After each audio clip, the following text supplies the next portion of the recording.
అందరికీ నమస్కారం. హైష్ makers welcome. ఈరోజు రెసిపీ ఏంటనుకుంటున్నారా? రెసిపీ ఏం కాదండి, ఫ్రిడ్జ్లోని బిర్యానీ ఎలా వేడి చేసుకోవాలి ఏంటనేది ఈ వీడియోలో చూసేద్దాం. ఇప్పుడు ఈ చూసిన క్రిస్టల్స్ అలా కనిపిస్తుంది, అదేం కాదండి. నేను పకోడీ వేసాను. పకోడీ వేసిన కళాయిలోని ఎక్కువ ఆయిల్ ఉండిపోతుంది కదా, దాంట్లో నేను ఫ్రై చేసేస్తున్నాను. ఎందుకంటే వేరేగా ఆయిల్ వేయకుండానా అది సరిపోతుంది. మొత్తం ఖాళీ చేసి కళాయిలోనే అలా మనం వేడి చేసుకోవచ్చు. అదో టిప్ అనుకోండి.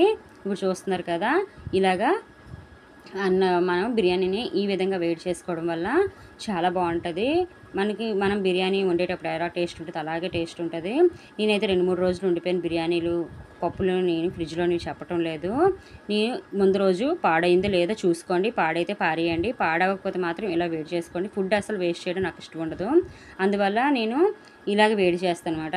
మీరందరూ తెలియని వారు కూడా తెలుసుకుంటారని చెప్పేసి ఇప్పుడు నేను వీడియో అప్లోడ్ చేస్తున్నాను. మీరు నా ద్వారా ఇంకొంతమంది తెలుసుకుంటే నాకు హ్యాపీ అండి. ఎందుకంటే నేను కొంతమందికి నేర్పించాను అని చెప్పేసి నేను హ్యాపీ ఫీల్ అవుతాను. ఇది మీడియం ఫ్లేమ్లో పెట్టి ఫస్ట్ వేపుకోవాలి. ఇప్పుడు చూస్తున్నారు కదా, మా ఛానల్లోనైతే నేనైతే ఇంకా ఫ్రిడ్జ్లోనే అన్నం ఎలా తిరిగి వండుకోవాలి, ఫ్రిడ్జ్లోనే అన్నం మిగిలిపోద్ది కదండి, అన్నం మిగిలిపోయింది ఫ్రిడ్జ్లో పెడతాం కదా, అది ఎలా మనం తిరిగి వండుకోవాలి, వేసి పారేస్తారు చాలామంది, పారేయకుండా మనం ఎలా వండుకోవాలనేది నేను మా హైషీ మేకర్లోని వీడియోస్ చేసి అప్లోడ్ చేశానండి.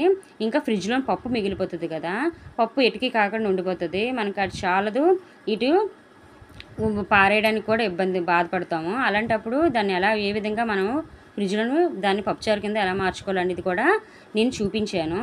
అది ఎలాగా ఏంటనేది ఇప్పుడు హై ఫ్లేమ్లో పెట్టుకోవాలి. హై ఫ్లేమ్లో పెట్టి మీరు కొద్దిగా నీళ్ళు చిలకరిస్తూ, కొద్దిగా అన్నం గట్టిగా ఉన్నట్లయితే నీళ్ళు చిలకరిస్తూ కలుపుకోండి, సరిపోతుంది.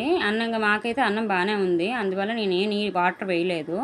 ఇప్పుడు ఈ విధంగా బాగా కలుపుకోవాలి, బాగా ఫ్రై చేయాలి. హై ఫ్లేమ్లో పెట్టాక మాత్రం చాలా జాగ్రత్తగా ఉండాలి. ఎక్కువసేపు గబగబా కలపాలన్నమాట. గబగబా కలపమని నన్ను స్టవ్ నిండా వంపేయకండి, చాలా జాగ్రత్తగా కలుపుకోండి.